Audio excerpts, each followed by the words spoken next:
dead body will you marry before my own daughters? You will not wear bridal clothes while my daughters remain in this house. I did not raise you for men to look at you first.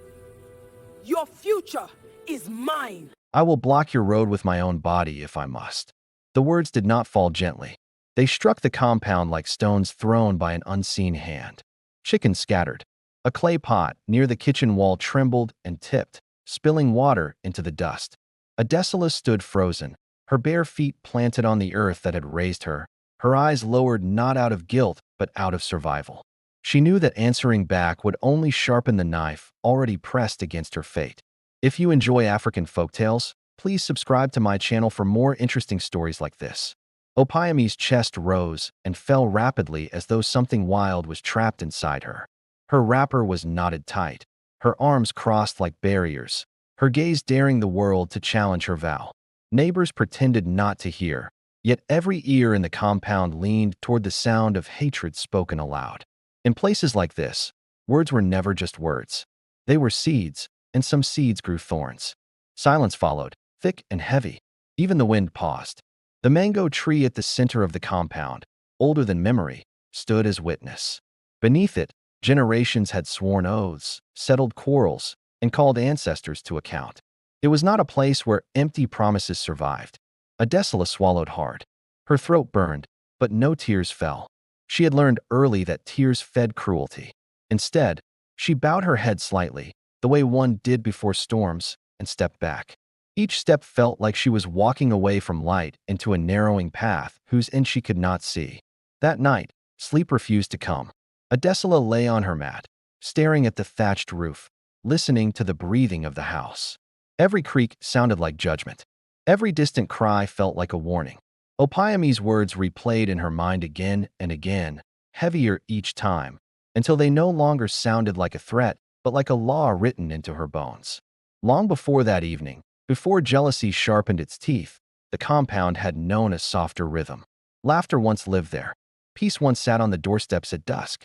But peace is a guest that leaves quietly when bitterness is invited in. Adesola had not always known life under watchful eyes. There was a time when her mother's voice, Yetunde, filled the mornings, when warm hands braided her hair, when stories were told by firelight without fear of punishment. Yetunde died during the season when the rains overstayed their welcome, leaving behind a child too young to understand that some absences never return. For years after, Adesola and her father, Yetunde, lived alone. Life was hard, but it was honest. They shared food, shared silence, and shared grief. Yetunde worked from sunrise to sunset, and Adesola learned to help where she could. Love, though strained, held them together. Then Yetunde remarried. The new wife, Opeyemi, arrived with 2 daughters, Morayo and Damilola, and many promises. She spoke sweetly at first, praising Adesola's obedience, calling her daughter in the presence of others. The compound welcomed her, hopeful that balance had returned. But balance is fragile when comparison enters the house. As seasons passed, Adesola grew. Not loudly, not proudly, but naturally, like a plant that did not know how to be anything else. Her beauty was quiet, the kind that rested in the eyes and stayed there. Elders noticed her humility. Women trusted her. Men began to glance twice when she passed. That was when Opeyemi's eyes began to change. Praise turned into inspection. Kindness turned into control. Adesola's chores doubled, then tripled. She was sent for water when others rested, sent to the farm when others ate. Any mistake, no matter how small, was remembered and repeated. Opeyemi watched Morayo and Damilola closely, measuring them against Adesola in silence. Though they were loved and cared for, they did not draw attention the same way. Comparison, once planted, whispered constantly in Opeyemi's ear. When the first suitor passed the compound and asked quietly about Adesola, Opeyemi laughed him away. She said the girl was too young, too stubborn, too unready. The man left confused but polite. Another came months later. This time, Opeyemi's smile was thin. She spoke of bad dreams, bad signs, bad blood. Again, the path closed. Adesola did not protest. She did not ask questions. She simply waited, believing patience was a form of protection. But patience can also become a cage. Each refusal tightened something unseen around her future. Opeyemi began to speak more boldly, no longer hiding her resentment. She reminded Adesola daily of her place, of whose children mattered most, of who must go first and who must wait. And then came the evening under the mango tree, when restraint finally broke. The vow spoken that day did not fade with the sunset. It settled into the walls, into the soil, into Adesola's spirit. From then on, Hope walked carefully around the compound, afraid to be seen. Yet even as the vow echoed, the earth listened. In folktales, the earth always listens. It remembers voices, weighs intentions, and answers in its own time. Adesola did not know this yet. All she knew was that something precious had been challenged, and that her life would never move forward without first passing through fire. And so the story truly began, not with love, but with a promise made in hatred, spoken aloud where destiny could hear. Days followed the vow, each one heavier than the last. Opeyemi carried herself like a guard at a closed gate, watching Adesola with sharp attention. Every movement was questioned. Every silence was suspected. It was as if the vow had given her new strength, feeding her purpose. She repeated the words in different forms, sometimes softly, sometimes with venom, ensuring Adesola never forgot where the boundary lay. Yetunde noticed the change, but said little. His shoulders were already bent from years of labor and regret. He had lost one wife and feared losing another kind of peace. When he looked at his daughter, guilt flickered in his eyes, but fear quickly smothered it. In many homes, silence is chosen over justice, and that choice leaves scars that never show on the skin. At night, elders spoke in low voices beyond the compound walls. They had heard the vow. Nothing spoken under the mango tree ever truly stayed private. Some shook their heads, warning that blocking another person's destiny invited trouble. Others shrugged, saying family matters were not for outsiders. In the end, the compound returned to its routine, but the air remained restless. Adesola began to dream strange dreams. She saw roads that ended suddenly, doors that closed just as she reached them, and shadows that stepped in front of her whenever light appeared. She woke each morning tired, carrying the weight of battles fought in sleep. Still, she rose, swept the yard, fetched water, and cooked meals with steady hands. Strength, she had learned, did not always roar. Sometimes, she sat alone by the stream at dusk, watching her reflection ripple and break. She wondered what marriage truly meant and why it could inspire such hatred. She wondered how love could be rationed like food in a hungry season. But most of all, she wondered whether words spoken in anger could truly chain a life. The elders taught that vows were living things. Once released, they walked, listened, and waited. If fed with continued bitterness, they grew strong. If starved by repentance, they weakened. Opeyemi did not starve hers.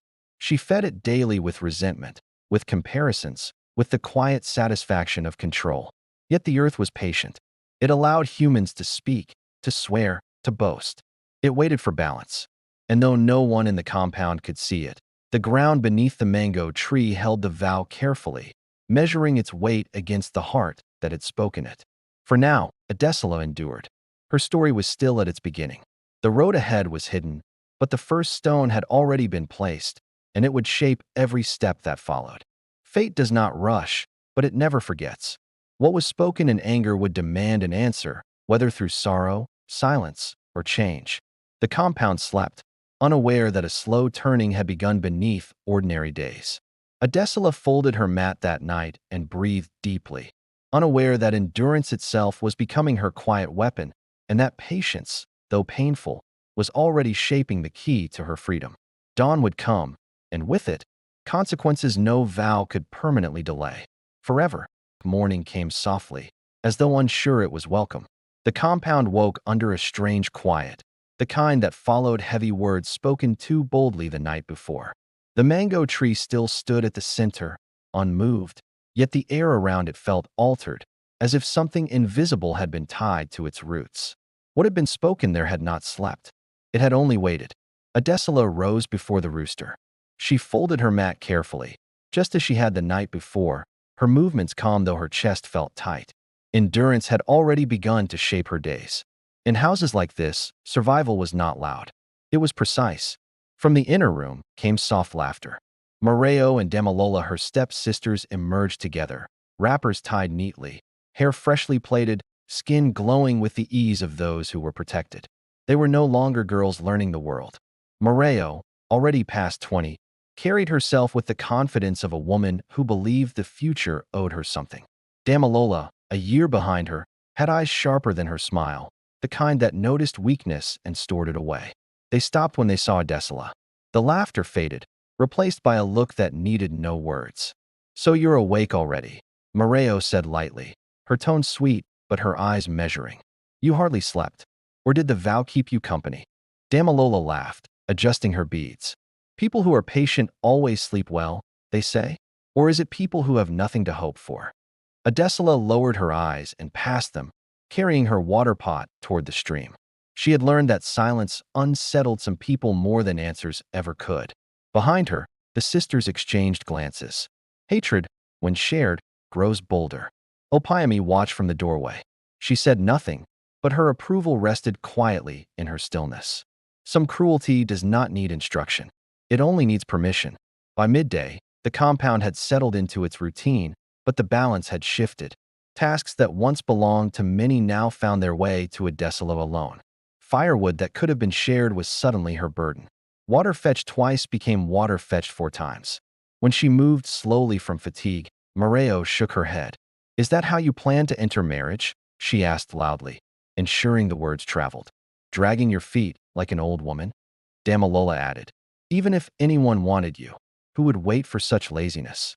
Their words were sharp, deliberate, and repeated often enough to stick. Opeyemi did not intervene. Instead, she corrected Adesola's smallest mistakes, turning them into lessons spoken loudly enough for her daughters to hear. Each correction felt like another stone added to a wall already rising around the girl's life. By evening, whispers moved through the compound like ants after rain. Neighbors had noticed the tension. Elders had heard fragments. The vow under the mango tree had begun its quiet journey from mouth to mouth. In villages like this, nothing powerful stayed hidden for long.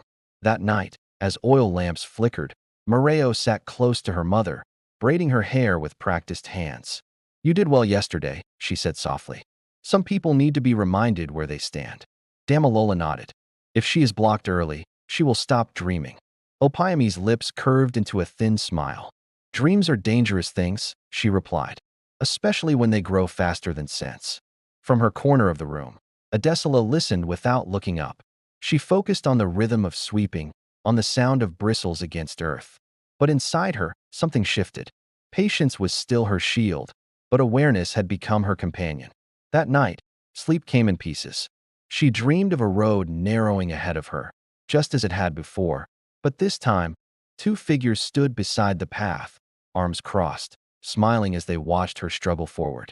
When she woke, her heart raced, and the echo of laughter clung to her ears. By morning, it was clear. Opeyemi's vow had not only hardened her own heart, it had given her daughters a purpose. And hatred, once it learns to walk, does not walk alone. Market day in Ilé-Ayan was not just a gathering, it was a mirror. It was the one day the village truly looked at itself. Every compound sent out its best cloth, its brightest beads, its loudest laughter. What people could not hide in their homes was exposed beneath the open sky. That was why Opeyemi chose this day carefully. If power was to be displayed, it had to be done where witnesses were many. Before the sun rose fully, she stood at the center of her compound, arms folded, eyes sharp with intention. "Today," she said calmly, "this village will remember whose daughters shine." Morayo and Damilola stood before their mother Opeyemi, already dressed. Morayo, tall and confident at 23, wore a richly patterned wrapper and coral beads that announced status without words. Damilola, 22 and observant, tied her wrapper neatly, her gaze alert, calculating. They looked like young women prepared to be admired, not questioned. Adesola, on the other hand, had been awake since before dawn. She fetched water twice before the cocks crowed, swept the compound until dust coated her ankles, and ground pepper until her palms burned. When she asked quietly if she might change her blouse before the market, Opeyemi looked at her as though she had spoken nonsense. "Change into what?" Opeyemi asked. "Is this market yours?" Morayo laughed softly. Damilola turned away, already satisfied. And so Adesola went to the market as she was, dust-marked, tired, plain. The market square burst into life as drums spoke to the earth. Traders called out prices. Children ran between legs. Elders sat beneath a wide umbrella near the Irako tree, observing everything and nothing at once. Opeyemi guided her daughters deliberately to the front, close to the drummers, close to the elders, close to visiting traders from neighboring villages. Wherever eyes naturally drifted, Morayo and Damilola were placed there. Adesola was kept moving. Carry this basket. Go and collect change. Stand there, not here. Each command was loud enough to be heard. At one point, as Adesola bent to arrange dried peppers, Morayo called out brightly, "Ah, Adesola, careful. You will scatter everything. People will think clumsiness runs in your blood." Laughter rippled through nearby traders. Damilola added smoothly, "Some people think silence makes them mysterious. It only makes them invisible." The words landed hard. Adesola's hands trembled for a moment, but she steadied them. She finished arranging the peppers slowly, deliberately, as though the task itself mattered more than the insults thrown at her. Something about that unsettled the onlookers. An elderly woman selling smoked fish frowned. "This girl," she murmured, "she does not carry herself like someone defeated." As the sun climbed higher, the humiliation grew bolder. Morayo instructed Adesola to kneel publicly while greeting elders, even when it was unnecessary. Damilola accidentally spilled palm oil near her feet, then scolded her loudly for being careless. Each time, Adesola endured. She did not beg. She did not cry. She did not defend herself. And slowly, attention shifted, not toward the cruelty, but toward the endurance. A young man passing by paused longer than expected. A trader whispered to his companion. An elder leaned forward slightly, eyes narrowing in thought. Then the sign appeared. A small tortoise emerged from the edge of the market square, its shell dusty, its movements slow and deliberate. Children noticed first, pointing and laughing, but the elders stiffened. In Ilé-Ayan, the tortoise was not just an animal. It was a messenger of patience, of wisdom, of destiny that moved slowly but arrived fully. The tortoise crossed directly in front of Adesola and stopped. It did not hurry. It did not retreat. It remained there, unmoving, as if claiming space. An elder cleared his throat softly. Another elder shifted uncomfortably. "This is strange," one murmured. "Very strange." Adesola froze, unsure whether to move. Her heart beat hard in her chest. The market noise dimmed, replaced by a low hush. After a moment that felt longer than it was, the tortoise continued on its path and disappeared beneath a trader's table. Noise returned, but something had changed. Whispers moved faster now. "Did you see that? Tortoises do not stop without reason. She is marked." Morayo noticed the looks. Damilola noticed the silence. Opeyemi noticed everything. Her jaw tightened. Her fingers curled into her wrapper. She laughed loudly, forcing sound back into the square. "Superstition," she said. "Some of you see meaning where there is none." But the elders did not laugh. As the market wound down, conversations followed Adesola instead of her tormentors. Women spoke in half-sentences. Men asked questions they did not finish. "She carries grace," one said. "She carries patience," another replied. "And patience," an elder concluded quietly, "is not empty." On the walk home, Morayo and Damilola said nothing. Their earlier confidence had dulled, replaced by irritation that refused to settle. Behind them, Opeyemi walked stiffly. That night, she did not eat. She sat alone in her room, listening to the distant sounds of the village settling into sleep. The vow she had spoken beneath the mango tree returned to her mind, not as power, but as warning. For the first time, she wondered if she had spoken too loudly. For the first time, she sensed that destiny had lifted its head and was looking back at her. And in folktales, when destiny begins to look back, it is already moving. Cruelty, when it feels threatened, does not retreat. It sharpens itself. After the market day, Morayo and Damilola no longer bothered to hide their resentment. Whatever restraint they once carried fell away like old cloth. The whispers they had spread quietly before were now spoken boldly, with confidence sharpened by fear. They watched Adesola differently now, not as someone beneath them, but as something dangerous, something rising. Morayo was the first to act. One morning, she waited until Opeyemi was within earshot, then cried out suddenly. "My beads," she shouted. "They are gone." The compound froze. Damilola joined immediately. Those coral beads Mother brought from Oyo? They were here last night. Opeyemi's eyes snapped toward Adesola. Where were you last night? She demanded. Adesola lifted her head slowly. I was here, she said. I slept where I always sleep. Morayo scoffed. Of course you did. Thieves always sleep well. Before Adesola could respond, Opeyemi ordered her mat pulled apart, her small belongings scattered in the dirt. The beads were not found, but that did not matter. The accusation had already taken root. You will repay what you steal, Opeyemi said coldly. And until you do, you will work twice as hard. The beads were later found in Morayo's room. No apology followed. From that day, accusations became routine. When food went missing, Adesola was blamed. When palm wine soured, her name was spoken.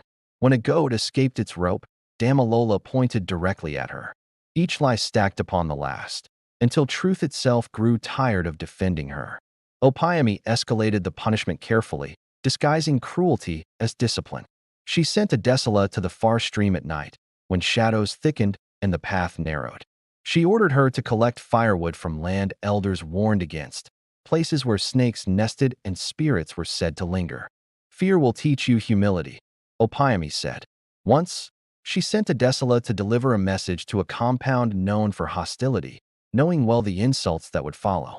Adesola returned hours later, eyes red, wrapper torn, but silent.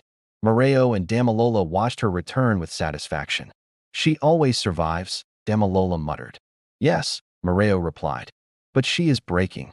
They were wrong. Adesola was not breaking. She was thinning. Like metal beaten repeatedly, she was being reshaped by force. At night, she lay awake, her body aching, her spirit stretched thin. The dreams returned stronger now. Yetunde no longer stood at a distance.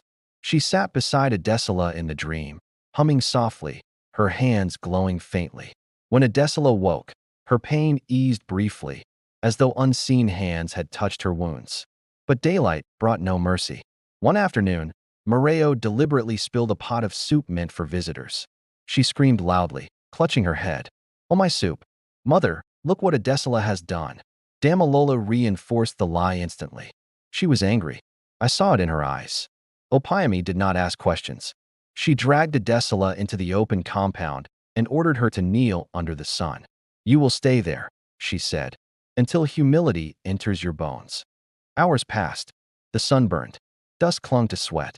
Neighbors watched from behind doors, some shaking their heads, others afraid to intervene. Adesola knelt. She did not beg. She did not curse. She focused on breathing. Inside her chest, something steady pulsed, quiet, enduring, alive. When evening came, thunder rolled in the distance without rain. A strange wind passed through the compound, lifting dust in slow spirals. An elder passing by paused. This weather, he muttered, is not ordinary. That night, Morayo and Damilola slept uneasily. They dreamed of being chased by shadows they could not outrun. Damilola woke gasping, her heart racing. Morayo sat upright, sweating. Neither spoke of it. The next morning, Opeyemi's cruelty reached deeper. She ordered Adesola to enter the old forest at dawn to retrieve herbs from a place few dared visit. If you return empty-handed, she warned, do not return at all. Adesola walked into the forest alone. The air grew heavy. Sounds dimmed. Birds fell silent. At the deepest point, she felt it, the presence she had known only in dreams. The leaves rustled though no wind blew. The river nearby glowed faintly, its surface unnaturally still. Adesola knelt, trembling. A warmth wrapped around her. When she returned home, herbs in hand, lightning split the sky again, still without rain. Opeyemi watched from the doorway, unease creeping into her eyes. That night, a powerful sign appeared. The mango tree shook violently, though the air was calm. Its leaves fell in a sudden rush, covering the ground beneath it like a warning. Elders gathered the next morning. Something had awakened, and it was no longer watching quietly. The day the prince arrived in Ilé-Ayan did not announce itself with drums. There was no trumpet, no procession, no warning carried by wind or gossip. He came the way destiny often does, quietly, unexpectedly, stepping into ordinary life as though he had always been meant to pass through. He arrived with hunters. Their clothes were dusted from travel, their voices low, their movements disciplined. They stopped near the river on the outskirts of the village, where paths crossed and strangers were noticed. Word spread slowly at first. A visitor, a wealthy one, a prince, they say. Opeyemi heard last. By then, the prince had already seen Adesola. It happened by chance, or so it seemed. Adesola had been sent to the river again, this time to wash heavy pots no one else wanted to carry. The sun was high, the water cold against her hands. She worked quietly, focused, unaware of eyes watching from the shade of tall trees. The prince noticed her not because she tried to be seen, but because she did not. While others laughed loudly nearby, she worked in silence.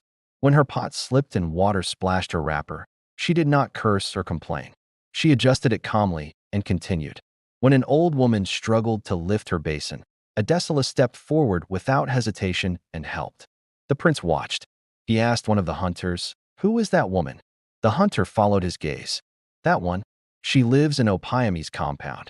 "Is she married?" the prince asked. The hunter shook his head slowly. "No, my lord." Something settled in the prince's chest. Later that evening, as Adesola walked home, she felt the familiar sensation of being observed. She did not turn immediately. She had learned that attention could be dangerous. But when she did, her eyes met his. He did not stare rudely. He inclined his head respectfully. "Good evening," he said simply. Adesola greeted him properly, lowering herself slightly, her voice calm. They exchanged only a few words. Nothing bold, nothing promising. But when she walked away, the prince remained where he was, watching her disappear down the path. Opeyemi sensed the shift before she understood it. That night, she noticed the way Morayo paced restlessly, the way Damilola's questions came too fast. "Mother," Morayo said, "who is that man near the river?" Opeyemi's heart tightened. "Why?" He asked about Adesola. Damilola said quietly. The room went still. Opeyemi felt heat rush to her head. The vow beneath the mango tree roared back to life, louder, angrier. "No," she whispered. "Not this." Panic did not suit Opeyemi. Control did. And when control threatened to slip, she reached for darker things. That night, she wrapped herself in black cloth and left the compound quietly. Morayo and Damilola watched her go, unease flickering across their faces. She went to the shrine. The place was old, hidden where roots broke through stone. The air smelled of earth and decay. The priest did not ask questions. He only listened. "I want her blocked," Opeyemi said. "Her road, her destiny, everything." The priest warned her. "Some paths are guarded." Opeyemi did not listen. She paid. She knelt. She spoke names that tasted bitter in her mouth. She renewed her vow, this time feeding it with offerings meant to bind, not just threaten. Unseen forces stirred. That same night, Adesola dreamed again. But this time, the dream was not gentle. The river rose violently. The sky darkened. Yetunde, her late mother, stood before her, no longer silent. Her face was firm, her eyes blazing. "They are pushing too far," Yetunde said.